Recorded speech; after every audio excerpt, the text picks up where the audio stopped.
Sekarang kita akan membicarakan tentang gerak lurus beraturan atau sering disingkat dengan GLB. Perhatikan mobil ini, dia bergerak dengan kecepatan tertentu dan menempuh jarak sejauh S meter. Nah, mobil ini bergerak dengan kecepatan awalnya V dan berakhir di V, tidak mengalami perubahan kecepatan, maka dikatakan kecepatannya tetap. Inilah yang disebut sebagai GLB atau disebut dengan kecepatan sesaat. X atau jarak yang ditempuhnya berapa? X itu sama dengan V dikali dengan T, di mana V adalah kecepatan, T adalah waktu. Kalau ditanya kecepatannya, V sama dengan S per T.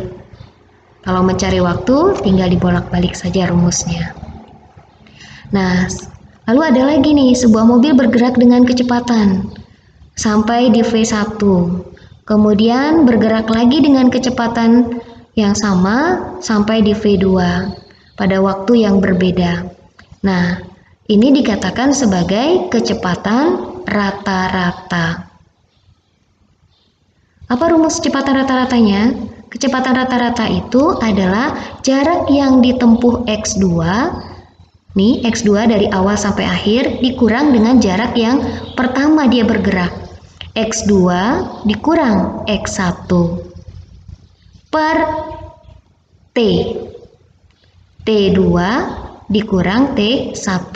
Atau bisa kita ringkas, kecepatan rata-rata adalah perubahan jarak yang ditempuh dibagi dengan perubahan waktu atau selang waktunya.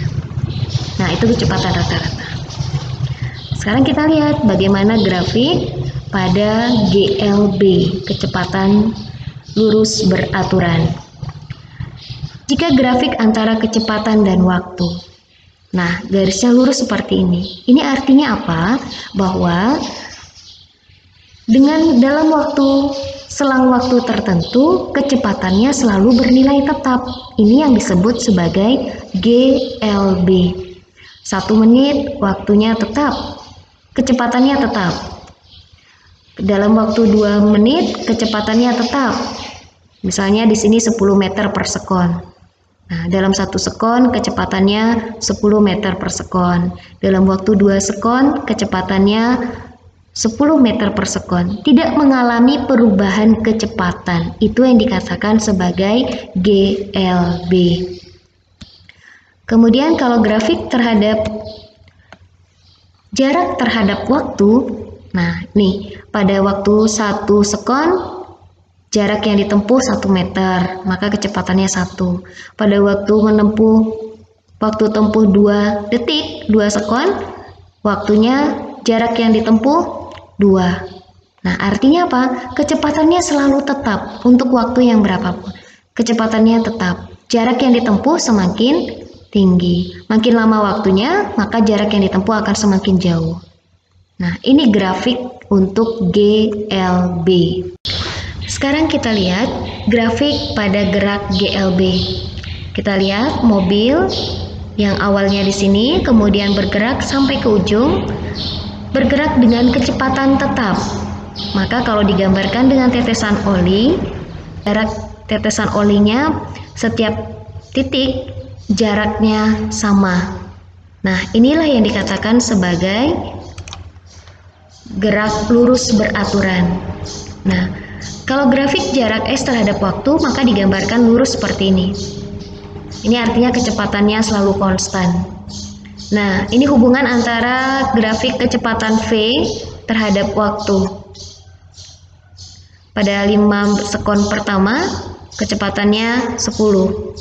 10 sekon detik kedua, kecepatannya menjadi 10. Sampai ke 15 sekon, kecepatannya tetap di 10. Ini menandakan bahwa mobil tersebut bergerak dengan kecepatan yang tetap. Maka disebutlah GLB. Lalu bagaimana dengan percepatan?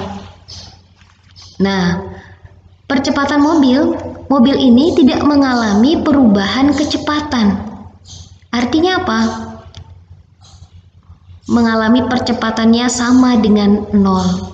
Kecepatan awalnya misalnya 10, akhirnya kecepatannya 10 dikurang 10, 0, maka kecepatannya sama dengan 0.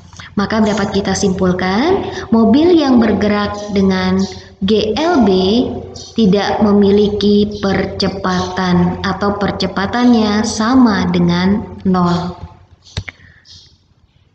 Kita lihat contoh soalnya.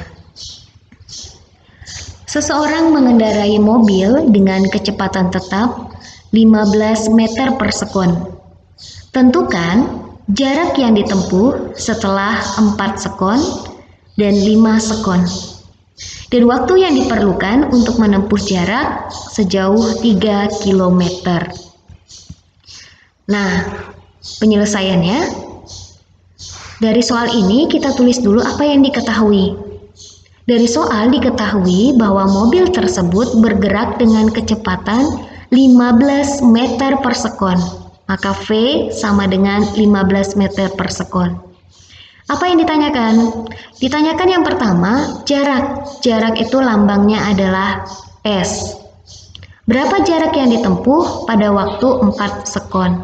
Dan berapa jarak yang ditempuh pada waktu 5 sekon?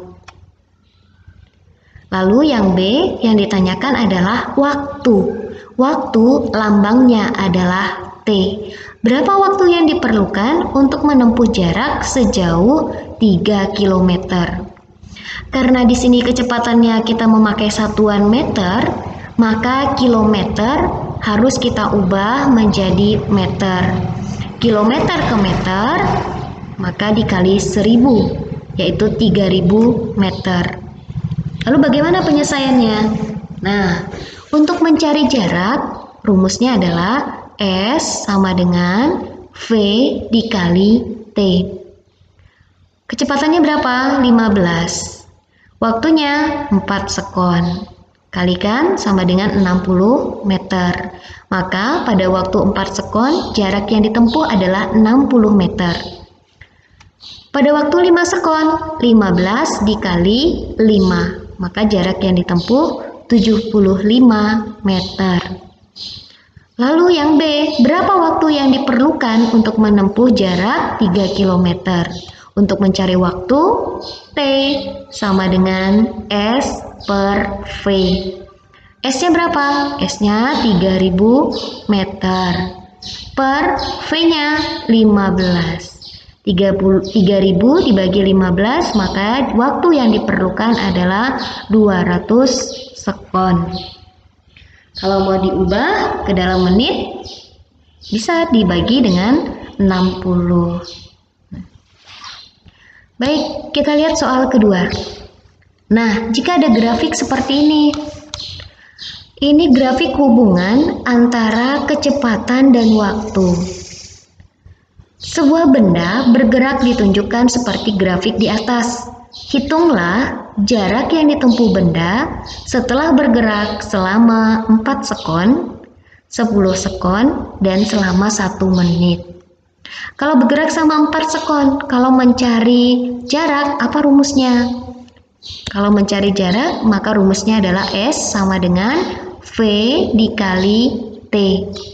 V-nya berapa? V-nya 5. T-nya berapa? T-nya 4. 5 kali 4, 20. Kalau untuk yang 10 sekon, 5 dikali 10. V-nya 5, T-nya 10, maka dapat 50 meter. Kalau 1 menit, 1 menit itu sama dengan 60 sekon. 5 kali 60, maka jarak tempuhnya sejauh 300 meter. Nah, untuk mencari jarak yang ditempuh, kita juga bisa menggunakan teori seperti ini. Menghitung besarnya luas dari bangun datar tersebut. Ini adalah bangun datar persegi panjang. Nah, luas persegi panjang, yaitu panjang dikalikan lebar. Panjangnya 5, lebarnya 4, 20, sama. Nah, jadi luas sama dengan jarak yang ditempuh. Yang 10 menit, maka cari luas yang sampai sini. Luasnya. Nah, 10 dikali 5, 50.